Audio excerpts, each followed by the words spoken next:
You might have heard about this inverted yield curve. I heard something about it on CNBC a few times. Do you think the U.S. economy in the next 6 months, 12 months is going to go into recession? So the short answer is no. The U.S. economy is in a reasonably good place. We've seen pockets of weakness here and there, manufacturing, the farming sector, business investment.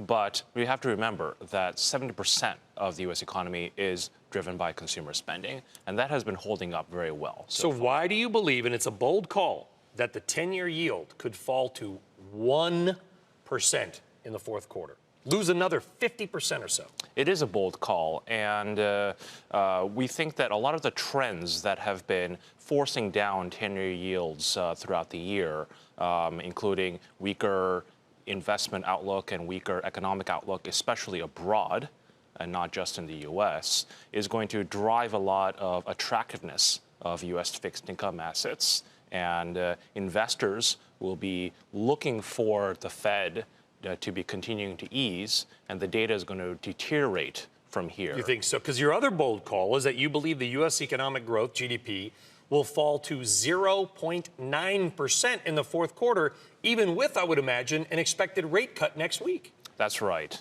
So again, we think that the data is going to get worse from here, and it is going to trough next year with a 0 instead of a 1 handle.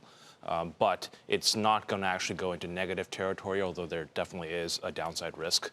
But it's not going to go into a negative territory in our base case scenario, and we're just going to avoid an actual recession. Does that mean, if you're right, we go to 0.9% with a rate cut in September, does that mean more rate cuts are coming? Yes. We think that the Fed is going to enter what we're calling a extended but patient rate cutting cycle of 125 basis points cumulatively. 1.25% you think is coming? Yes, starting from July. It's going to take us back to 0. No. Basically, I mean, close. Yeah, close. And if the data actually worsens faster than we're thinking, then yeah, they will get to 0. But right now we're calling for 125 basis points starting in July of this year.